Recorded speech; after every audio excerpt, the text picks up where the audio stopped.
네, 오후 예배는 어린이 주일을 맞이하여 유아와 아동 세례를 이제 거행하게 될 것입니다. 그래서 이제 성인이 되어서 세례를 받는 것이 아닌 어린아이 때부터 예수님을 구주로 고백하며 말씀과 기도로 양육하기 위한 이제 부모님의 노력과 이제 결단이 중요한 바로 성례가 바로 유아 아동 세례입니다. 그러나 우리는 우리의 자녀를 신앙 안에서 양육한다는 것이 결코 쉽지 않다는 것을 잘 알고 있습니다. 아이도 인격체이고 또 아이도 자기의 주체성을 가지고 있기 때문에 부모의 뜻대로 또 부모의 생각대로 따라주지 않는다는 것은 만고불변의 진리이기 때문입니다. 특히나 오늘날처럼 하나님을 부정하고 또 하나님을 조롱하는 시대 속에서 신앙으로 키운다는 것은 더더욱 힘이 들 수밖에 없는 현실이죠.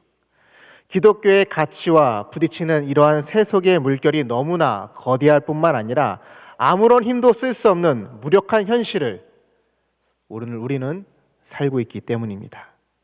교회가 그리스도인이 세상을 향해 세상을 위해 무엇을 행하든 아무런 영향을 미칠 수 없는 시대, 우리는 바로 그러한 시대에 지금 살고 있습니다.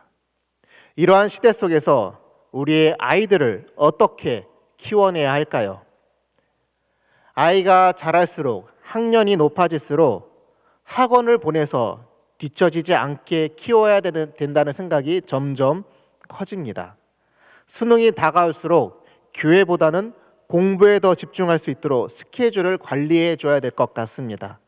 그리고 자녀가 세상에서 성공할 수 있다면 부모로서 모든 것을 아낌없이 내어주어야 할 것 같습니다. 그러나 정작 아이의 신앙을 위해서 우리는 얼마나 많은 노력을 지금 하고 있을까요? 오늘 우리가 읽은 본문을 보면은 매우 평범한 이야기가 쓰여 있죠. 아니, 그렇게 보입니다. 특히나 보면은 아담의 계보, 족보, 이런 말이 나오면은 아시다시피 낳고 죽고 낳고 죽고 낳고 죽고, 이게 반복되다 보니 이름도 어렵고 재미도 없게 느껴지곤 합니다. 그러나 여러분, 오늘 본문은 매우 재밌는 본문입니다. 우리는 오늘 이 본문을 통해서 하나님의 그 놀라운 섭리를 함께 발견하고자 합니다. 그래서 오늘 본문을 한번 다시 읽어볼까요? 본문 1절과 2절을 한번 같이 읽어보겠습니다. 시작.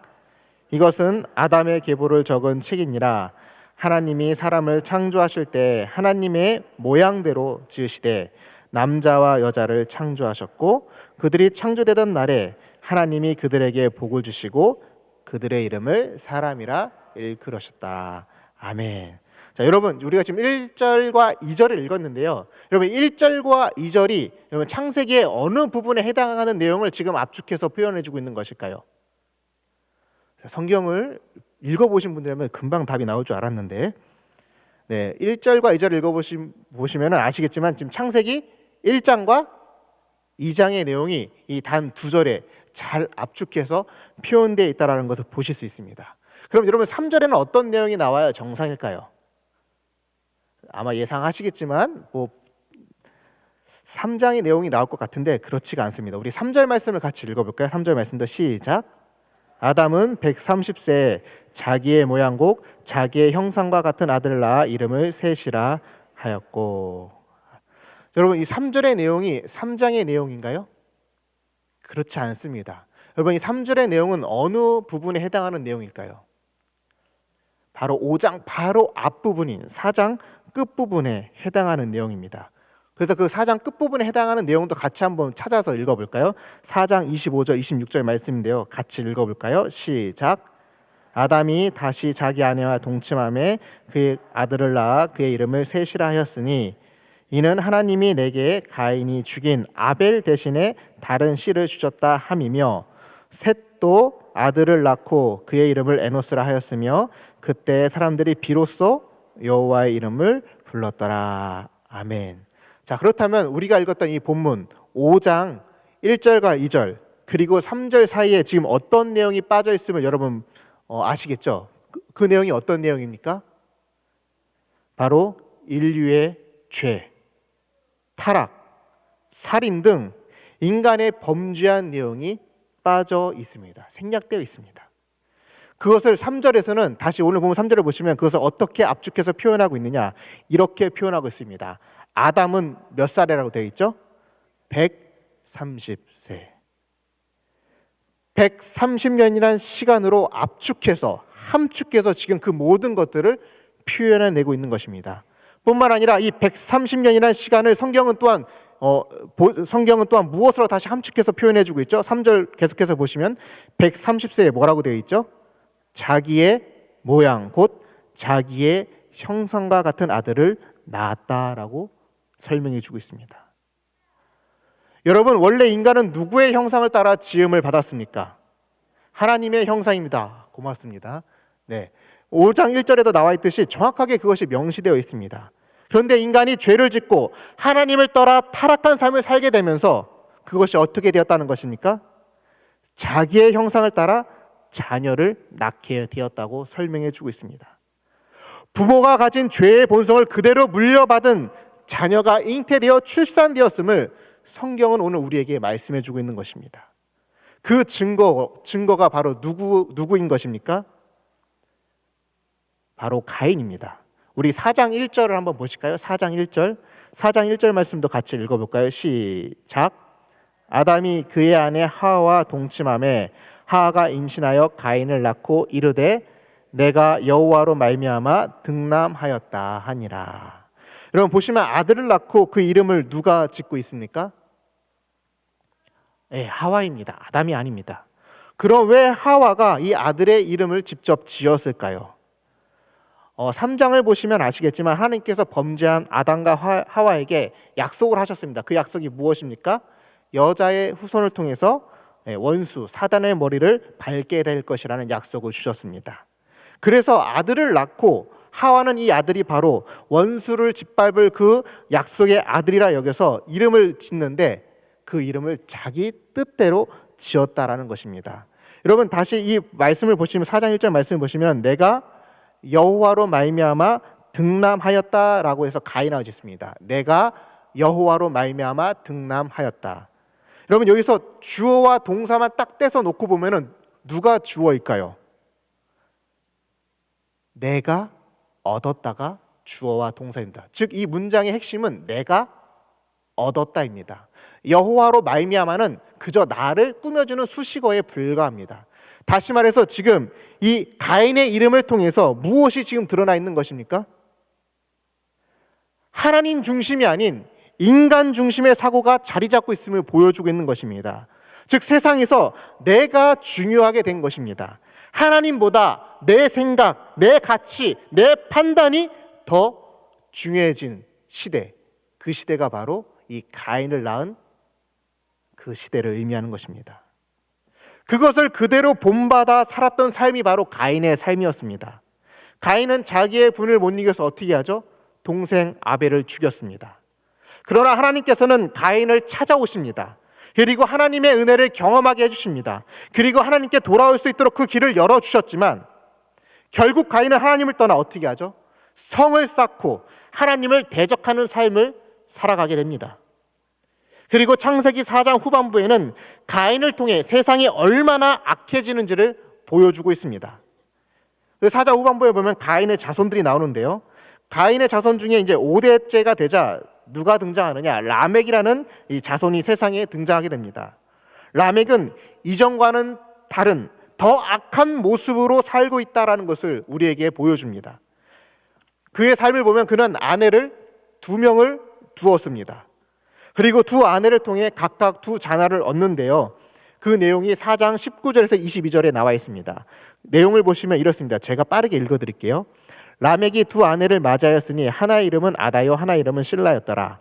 아다는 야발을 낳았으니 그는 장막에 거주하며 가축을 치는 자의 조상이 되었고 그의 아우의 이름은 유발이니 그는 수군과 통소를 잡는 모든 자의 조상이 되었으며 실라는 두발가인을 낳았으니 그는 구리와 새를 여러 가지 기구를 만드는 자요 두발가인의 누이는 나아마였더라. 보시면은 이 자녀들이 다 뭡니까? 가축을 치는 조상, 수군과 통소를 잡는 자의 조상, 구리와 새로 기구를 만드는 자의 조상, 그리고 다른 한 명은 딸 나아마라는 이름이 나오는데요. 이 나아마라는 이름의 뜻은 여러분 아름답다, 즐겁다라는 뜻입니다. 여러분, 성경에서 여자의 이름을 굳이 밝힌다는 것, 특히 자녀로서 그 여자의 이름을 밝힌다는 것은 매우 중요하다는 의미가 있습니다. 그 이름의 뜻처럼 아름답다, 즐겁다라는 뜻을 통해서 알 수 있는 것은 무엇입니까? 이 딸의 삶이 상당히 출중한 외모를 가졌음을 의미합니다. 즉, 그의 외적인 아름다움이 칭송을 받았다라는 것을 의미합니다. 다시 말해 자신의 외모와 그 남들에게 보여주는 그런 평판에 상당히 집착했다는 것을 우리가 알 수 있죠. 뿐만 아니라 즐겁다라는 뜻을 통해서 알 수 있는 것은 무엇입니까? 그 여인이, 그 딸이 쾌락을 쫓아 사는 삶을 살았다는 것을 의미합니다. 다시 말해 이 모든 자녀들은 전부 세상에서 성공한 이들입니다.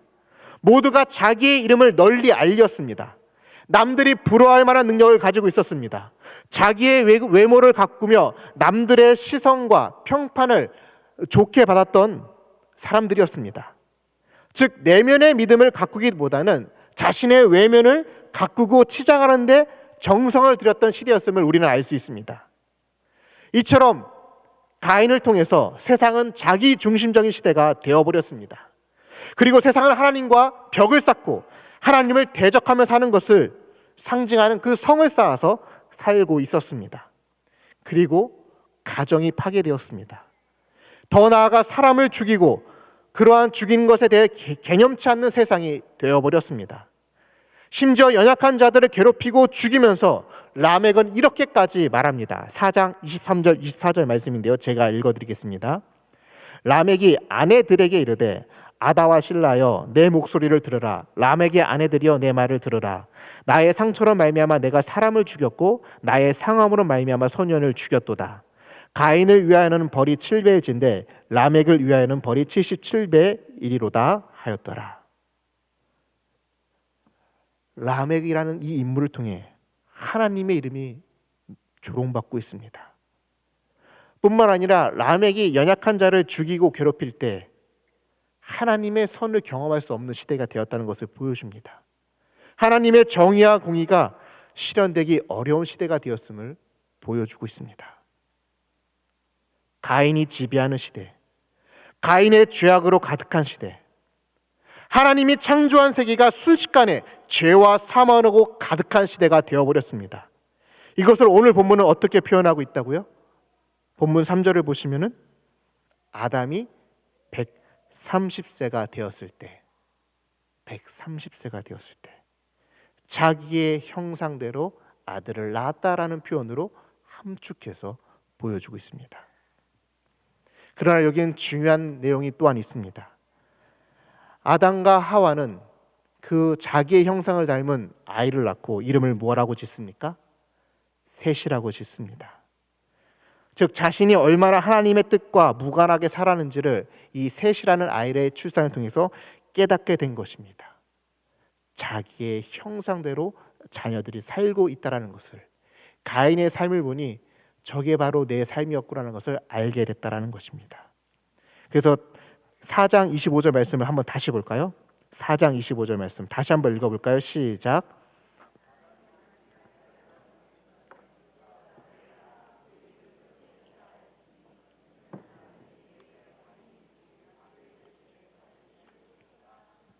아멘. 셋이라는 이름의 뜻은 다른 씨 혹은 택함받은 자라는 뜻입니다. 아벨 대신에 주신 택함받은 자라는 뜻이죠. 가인이 태어났을 때는 내가 얻었다, 내가 주체가 되었다면은 셋을 낳았을 때는 지금 보시면은 주체가 완전히 뒤바뀌어 있음을 보여줍니다. 다시 25절 말씀 보시면은 주어가 동사가 뭐라고 돼 있죠? 내가 얻었다가 뭘로 바뀌었습니까? 하나님이 주셨다로 바뀝니다. 인생의 주인이 나였는데 이제는 하나님이 주인인 것으로 바뀌게 된 것입니다. 여러분, 이것이 바로 중요한 터닝 포인트입니다. 부모가 아무리 좋은 의도로, 부모가 아무리 좋은 것으로 자녀를 양육한다 할지라도 그 방식이 자기중심적이고 자기 주관적이고 자기의 계획과 가치와 판단으로 자녀를 양육하면 결국 그 자녀는 부모의 죄악된 습성을 닮아 자랄 뿐입니다. 결론적으로 하나님을 떠나 살아갈 수밖에 없습니다. 그러나 우리 자신의 죄인됨을 인정하며 자기 중심에서 벗어나 하나님 중심의 삶을 살 때 그것을 자녀는 보고 배운다는 것입니다. 4장 26절의 말씀을 다시 볼까요? 4장 26절의 말씀 제가 읽어드릴게요. 셋도 아들을 낳고 그의 이름을 에노스라 하였으며 그때의 사람들이 비로소 어떻게 한다고 하죠? 여호와의 이름을 불렀더라. 아멘. 아담의 그 자기 죄인됨의 고백을 통한 회개와 결단, 그것을 보고 자란 셋, 그리고 에노스를 통해 무엇이 지금 이루어졌습니까? 사람들이 그제서야 여호와의 이름을 불렀다라고 고백하고 있습니다. 여호와의 이름을 불렀다라는 얘기는 쉽게 말해서 하나님께 예배하는 자들이 생겼다라는 것을 뜻합니다.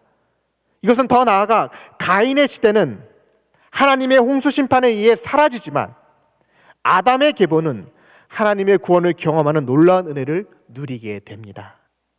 말씀을 정리하겠습니다. 오늘날 세상은 마치 가인의 시대처럼 철저히 자기중심적이며 이기적인 시대로 굳어가고 있습니다. 하나님을 대적하는 이론과 가치와 세계관이 주류가 되었습니다. 어디에서도 하나님의 정의와 공의를 경험하기 어려운 시대가 된 것이죠. 사람들은 저마다 자신의 능력과 이름을 과시하기 위해, 성공하기 위해 분투하고 있습니다. 남을 짓밟아서라도, 남을 해해서라도 나만 잘 되면 되는 세상으로 변질되어 가고 있습니다.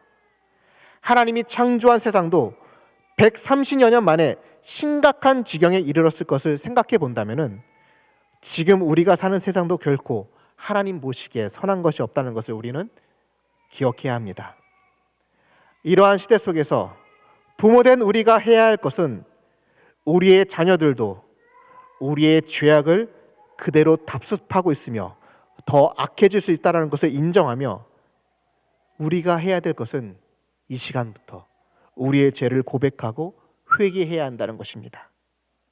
하나님의 형상대로 회복될 수 있도록 세상의 정욕과 성공을 지향하는 삶의 목표를 내려놓고 하나님이 주인 되신 삶으로 우리가 먼저 돌아서야 합니다. 그래야만이 우리의 자녀들이 세상을 본받지 않고 부모의 신앙을 따라 살아낼 수 있게 됩니다. 우리가 하나님을 예비하며 하나님 중심으로 살아낼 때 우리는 놀라운 꿈을 이제 꿀 수 있습니다. 그것은 다름 아닌 우리의 다음 세대를 통해 죄악이 가득한 이 시대가 여호와 하나님의 이름을 부르며 하나님께로 돌아오는 그 회복의 시대를 말입니다. 특별히 가정의 달을 맞이한 이때 유아, 아동 세례를 받는 가정들 위해, 그리고 우리 부모 세대와 자녀 세대, 그리고 다가올 미래 세대가 함께 이것을 꿈꾸며 하나님 중심의 가정을 세워가는 저와 여러분들의 가정이 되길 주님의 이름으로 축복합니다. 기도하겠습니다. 하나님 아버지, 가인의 시대 속에서 우리가 아담의 계보를 보게 됩니다. 자기 중심적으로 이기적으로 살아가며 성공을 향한 목표와 남을 짓밟아서라도 나만 잘 되려고 하는 이 시대 풍조 속에서 주님, 우리가 자녀들을 양육하는 데 있어서 이러한 세상의 풍조를 따르지 아니하고 아담과 같이 나의 죄된 본성을 고백하며 회개하며 하나님 중심으로 살아가고자 고백하며 결단하는 우리 부모 세대가 될 수 있도록, 우리의 자녀들이 될 수 있도록 성령 하나님 우리의 가정 가운데 함께하여 주옵소서. 예수님의 이름으로 축복하며 기도하옵나이다. 아멘.